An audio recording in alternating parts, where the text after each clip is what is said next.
اللہ کو اور کبیرہ گناہوں سے بچو، کبیرہ گناہوں سے، بڑے گناہوں سے بچو، بڑے گناہوں سے بچو۔ چھوٹے گناہ ہوتے رہتے ہیں اور اللہ بھی درگزر کرتا ہے، بڑے گناہوں سے بچو، وہ بھی ہو جائیں توبہ کر لو معاف، توبہ کر لو معاف۔ ماں باپ کی نافرمانی بڑا گناہ ہے۔ ایک صحابی کی بیگم نے کہا یا رسول اللہ میرے خاوند موت کی حالت میں کلمہ نہیں پڑھا جا رہا، علقمہ۔ آپ دوڑے ہوئے گئے، آپ نے کہا بیٹا کلمہ پڑھو، کہا جی نہیں پڑھا جا رہا، بول رہے ہیں، کہا جی پڑھا نہیں جا رہا، کہا کیوں؟ پھر آپ نے ایک دم کہا کوئی ماں باپ میں زندہ؟ کہا جی ماں راضی ہے؟ کہا نہیں ناراض، بلاؤ۔ وہ آ گئیں، آپ نے کہا علقمہ کی اماں تمہیں بچے سے ناراض ہو؟ کہا جی ہاں۔ کیوں ناراض ہو؟ کہا جی اور کچھ نہیں، بہت نیک بچہ ہے، تہجد پڑھتا ہے، روزے رکھتا ہے، قرآن پڑھتا ہے، مجھ سے بدتمیز ہو کے بولتا ہے۔ وہ مجھے ابھی راستے میں بتا رہا تھا ایک ساتھی کہ جی یہاں کے جو بچے ہیں وہ ماں باپ کے ساتھ بہت بدتمیز ہو کے بولتے ہیں۔ پہلا قصور ماں باپ کا، انہوں نے کب ٹائم دیا تھا؟ انہوں کو ٹائم دیا تھا بچوں پر محنت کے لیے؟ کہا یا رسول اللہ اور کچھ نہیں ہے، بدتمیز ہو کے بولتا ہے۔ تو آپ نے کہا معاف کر دے، کہا میرا دل ٹوٹا ہوا ہے۔ آپ نے کہا اچھا اگر میں اسے آگ لگاؤں پھر سفارش کرو گی، معاف کرو گی؟ کہا پھر تو کروں گی، اتنا تو میں نہیں سہ سکتی۔ خبر اگر تو نے معاف نہ کیا تو سیدھا اللہ کی آگ میں جائے گا۔ ہے کون؟ صحابی۔ آپ نے کہا اچھا یا رسول اللہ میں معاف کرتی ہوں، میں معاف کرتی ہوں۔ تو آپ نے کہا بیٹا کہو لا الہ الا اللہ، تو اس نے کہا لا الہ الا اللہ، اور جان نکل گئی۔ پھر آپ نے اس کا جنازہ پڑھا اور اس کے دفن میں شریک ہوئے، قبر تک گئے۔ پھر آپ نے دفن کے بعد اعلان کیا جس نے ماں باپ کو دکھ دیا اس پہ اللہ کی لعنت، فرشتوں کی لعنت، زمین آسمان کی لعنت۔ نہ نماز قبول ہے، نہ روزہ قبول ہے، نہ صدقہ قبول ہے۔ کبیرہ شراب سے بچو، نشوں سے بچو، جھوٹ سے بچو، جھوٹ سے بچو، جھوٹ سے بچو، جھوٹ سے بچو۔ میرے نبی نے فرمایا میرا امتی ہر گناہ کر سکتا ہے، ایک جھوٹ نہیں بول سکتا، ایک دھوکہ نہیں دے سکتا۔ دھوکہ نہ دو، خاص طور پر یہاں کے لوگوں کو دھوکہ دینا تو بہت بڑی گراوٹ ہے۔ یہاں کے حکومت نے تمہارے ساتھ کیا کچھ نہیں کیا، تم انہی کو دھوکہ دو۔ ٹیکس بچانے کے لیے جھوٹ بولو، کتنے پیسے بچا لو گے؟ جھوٹ بول کے تم نے سارا ملک بچا لیا تو اللہ کی قسم گھاٹے کا سودا۔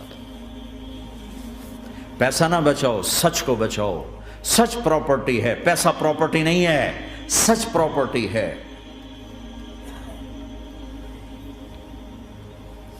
ہمارے ملکوں میں تو لوگ ٹیکس نہیں دیتے کہ حکومتیں کچھ لگاتی ہیں کچھ کھا جاتی ہیں، یہاں تو سارا تم پہ لگاتے ہیں۔ کیوں جھوٹ بولتے ہو؟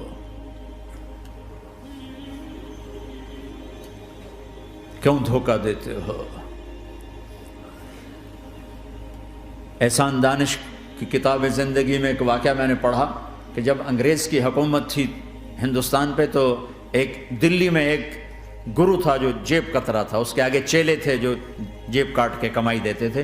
تو ایک دن ایک اس کا چیلا یعنی ایک لڑکا 2 روپے لے کر آیا، تو اس کے ٹیچر نے اس کو ڈانٹا کہ اتنے تھوڑے پیسے آج لائے ہو، صرف 2 روپے۔ تو اس نے کہا استاد جی آج بڑا موٹا مال پکڑا تھا، آج ایک انگریز کی جیب کاٹی تھی، بڑے پیسے تھے۔ لیکن جب میں 4 قدم چلا تو مجھے خیال آیا کہ اگر قیامت کے دن عیسیٰ علیہ السلام نے میرے نبی کو طعنہ دے دیا، گلہ دے دیا کہ آپ کے امتی نے میرے امتی کی جیب کاٹی تھی، تو پھر میں اپنے نبی کو کیا جواب دوں گا؟ اور میرا نبی میری وجہ سے شرمندہ ہو کہ بس اس شرم میں جا کر میں نے اس کو واپس دے دیے اور یہ اپنے کے 2 روپے کھسکا کے لایا ہوں۔ تو وہ گرو نے اس کو 10 روپے انعام دیا کہ بیٹا یہ تیرا آج کا انعام ہے کہ تو نے خوب کیا۔ تو تمہارا ان لوگوں سے واسطہ ہے، عیسیٰ علیہ السلام طعنہ دے بیٹھے تو کدھر جاؤ؟ جھوٹ نہ بولو چاہے سب کچھ دینا پڑ جائے، جھوٹ بول کے پیسہ نہ بچاؤ، دھوکہ دے کے کاغذات نہ بناؤ۔ یہاں کی لڑکیوں سے اس لیے شادی کرنا کہ میرے کاغذات بن جائیں، اللہ کے واسطے ایسی ذلت کے کام نہ کرو۔ میرے نبی نے فرمایا جس نے دھوکہ دیا میری امت سے نکل گیا۔ نماز چھوڑنے پر کہا اس نے کفر کیا، جس نے نماز چھوڑی کفر کیا، اور جس نے دھوکہ دیا میری امت سے نکل گیا۔ من غش فلیس منا۔ جھوٹ نہ بولو، دھوکہ نہ دو، سب کچھ چلا جائے جانے دو، سچ کا ساتھ نہ، سچ کا ساتھ۔ ابن خراش رحمۃ اللہ علیہ کے بارے میں مشہور تھا، زندگی بھر کبھی جھوٹ نہیں بولا۔ حجاج کا زمانہ، ان کے 2 بیٹے حجاج کے خلاف جنگ میں شریک ہو گئے، پھر ان کو شکست ہوگی، وہ بھاگ گئے، پھر چھپتے چھپاتے گھر پہنچ گئے۔ CID نے بتایا کہ وہ گھر آ گئے، تو حجاج نے کہا آج ابن خراش کا امتحان لوں گا۔ ان کو بلا لیا، کہنے لگا ابن خراش، وہ تیرے 2 بیٹے ہمارے خلاف جنگ میں شریک ہوئے تھے، وہ پہ بھاگ گئے تھے، ان کی کوئی خبر ہے کہاں ہے؟ تو انہوں نے مسکرا کر فرمایا کہ حجاج، زندگی موت تو اللہ کے ہاتھ میں، گھر آ چکے ہیں، گھر میں ہیں، ابھی یہیں چھوڑ کے آیا ہوں۔ تو حجاج نے کہا تیرے سچ پر تیرے بیٹے تجھے ہدیہ کرتا ہوں، اگر تو جھوٹ بولتا تیرا سر بھی اڑا دیتا، تیرے بچوں کا سر بھی اڑا دیتا، تیرے سچ پہ تجھے تیرے بیٹے تحفہ دیتا۔ مسلمان جھوٹ نہیں بولتا۔ چند پاؤنڈ کی خاطر تم کاغذات میں ہیرا پھیری کرو، ڈرو اس دن سے جس دن اللہ کے سامنے کھڑا ہونا ہے۔ یہاں کے پیپر بنانے کے لیے یہاں کی لڑکیوں کو دھوکہ دو، ڈرو اس دن سے جس دن اللہ کے سامنے کھڑے ہونا ہوگا۔ عیسیٰ علیہ السلام کا تانا اگر گلا آ گیا نبی کو تو کدھر جاؤ گے؟ سچ کے ساتھی بنو، سچ کے ساتھی بنو، سچ کے ساتھی بنو۔ ٹیکس دینا پڑے دو، دینو، تم پہ خرچ ہوتا ہے۔ ایک طرف 4 پیسے ہیں، ایک طرف سچ ہے، کہ مسلمان سچ بولتا ہے، جھوٹ نہیں بولتا۔ ایک دفعہ سہارنپور میں جھگڑا ہو گیا، ایک جگہ تھی ہندوؤں کی، مسلمانوں نے قبضہ کیا ہوا تھا، تو ہندوؤں نے کیس کر دیا، انگریز کا زمانہ تھا، عدالت میں۔ وہ مسجد بنانا چاہتے تھے، ہندو مندر بنانا چاہتے تھے، تو دونوں طرف بات تپی ہوئی۔ تو آخر وہ جج نے کہا بھائی کوئی ایسا آدمی ہے، ہندوؤں سے کہا، جو گواہی دے دے تو اس کی گواہی تم قبول کر لو گے؟ اور مسلمانوں سے بھی پوچھا، تو ہندوؤں نے کہا جی ہاں، مفتی مظفر حسین صاحب اگر گواہی دے دیں کہ زمین مسلمانوں کی ہے تو ہم دے دیں گے۔ تو مسلمان بڑے خوش ہو گئے، مفتی مظفر تو آخر مسلمان ہے تو ہمارے حق میں گواہی دے گا، تھا ان کا قبضہ ناجائز۔ تو جب وہ عدالت میں تشریف لائے، مسلمان بڑے اطمینان کا، ہن جناب ساڈے حق وچ فیصلہ ہونا ہے، چونکہ آج کل صرف سچ کو کون دیکھتا ہے۔ تو انگریز جج نے پوچھا ہاں جی مفتی صاحب آپ کیا کہتے ہیں؟ فرمانے لگے دیکھو جج صاحب، یہ زمین ہندوؤں کی ہے اور مسلمانوں نے قبضہ کیا ہوا ہے۔ تو مسلمانوں نے گالیاں نکالنی شروع، وہ یہودیوں والا بن گیا نا، گالیاں نکالنی شروع کر دی۔ تو انگریز جج نے کہا آج مسلمان ہار گئے اور اسلام جیت گیا۔ آج مسلمان ہار گئے اور اسلام جیت گیا۔ اپنی ہار مان کے اسلام کو جتاتا، سچ بول کے اسلام کو جتاتا۔ جھوٹ کے ساتھی نہ بنو، سچ کے ساتھی۔ جھوٹ کے کاغذ بنا کر کوئی بینیفٹ حاصل نہ کرو۔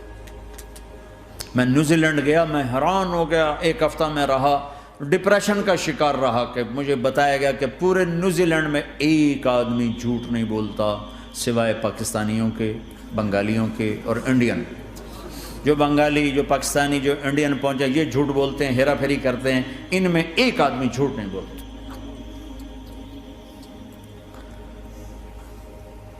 سچ تو ایک عالمی صفت ہے، جو اللہ کو نہیں مانتا وہ بھی کہتا ہے سچ بہت اعلیٰ چیز۔ اور تمہیں تو تمہارا نبی کہہ رہا ہے الصدق ینجی والکذب یہلک، سچ نجات دیتا ہے، جھوٹ ہلاک کرتا ہے۔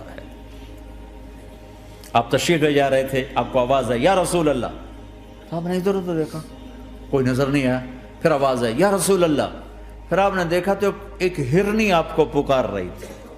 ہرنی وہ بندھی ہوئی رسی کے ساتھ، تو آپ اس کے قریب گئے، کیا ہوا؟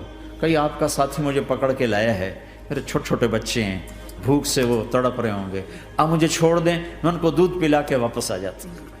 اب وہ پرائی چیز ہے، تو آپ نے کہا اگر تو واپس نہ آئی تو پھر؟ کہ اگر میں واپس نہ آئی تو اللہ مجھے آگ میں ڈال دے، جہنم۔ تو آپ نے اس کی رسی کھول دی اور خود وہیں بیٹھ گئے۔ وہ دوڑتے دوڑتے پہاڑوں میں غائب ہو گئے اور آپ وہیں بیٹھے رہے۔ کچھ دیر کے بعد آپ نے دیکھا وہ پہاڑ سے اتر کر آ رہی تھی کہ یا رسول اللہ میں حاضر ہو گئی. تو آپ نے اس کو رسی سے باندھ کے وہیں کھڑا کر دیا اور خود وہیں بیٹھ گئے. تھوڑی دیر ہوئی تو وہ آ گئے شکاری جو انہیں شکار کیا تھا. تو آپ نے کہا, ان کا نام کوئی نہیں موجود, تو آپ نے کہا میرے بھائی میری ایک درخواست ہے, آپ پوری کریں گے؟ کہ یا رسول اللہ کیوں نہیں؟ کہ یہ ہرنی مجھے ہدیہ کر دو. کہ یا رسول اللہ سب کچھ آپ کا ہے. کہ بس مجھے ہرنی چاہیے. کہ آپ لے لیں. تو آپ نے اس کی رسی کھولی. کہ جا بیٹی اپنے بچوں کے پاس موج کر. سچ نجات دیتا ہے, جھوٹ ہلاک کرتا ہے. تو اس نے یوں آپ کے سامنے سر جھکایا شکریہ کا, اور 4 قدم دوڑی, پھر پیچھے مڑی, پھر آپ کو دیکھا, پھر یوں سر جھکایا, پھر آگے گئی, پھر تھوڑی دور گئی, پھر یوں پیچھے مڑی, پھر آپ کو دیکھا, پھر یوں سر جھکایا, پھر جہاں تک وہ نظروں سے اوجھل نہیں ہوئی وہ آپ کو مڑ مڑ کے یوں سلام کرتی گئی. سچ تو ایک ہرنی کو نجات دے گیا, تمہیں نہیں دیکھا. تمہیں کس پاگل نے کہا جھوٹ بول کے پیسہ بچاؤ, جھوٹ بول کے کاغذ بناؤ, دھوکے دے کے پیپر بناؤ؟ اللہ کے واسطے اس حقارت والی سوچ سے نکلو, انسانیت پر داغ نہ بنو, ان کے قدردان بنو جنہوں نے تمہیں پاسپورٹ دیے, جنہوں نے تمہیں تعلیم کے مواقع دیے, تمہیں ہر شے میسر کی, اور آخری ممکن حد تک تمہیں ظلم سے بچانے کی کوشش کی. محسن کے اوپر کیوں آئے تھے اس دیس میں؟ آئے ہو تو پھر دھوکے سے بچو. جھوٹ, مسلمان کہیں بھی ہو دھوکے سے بچتا ہے.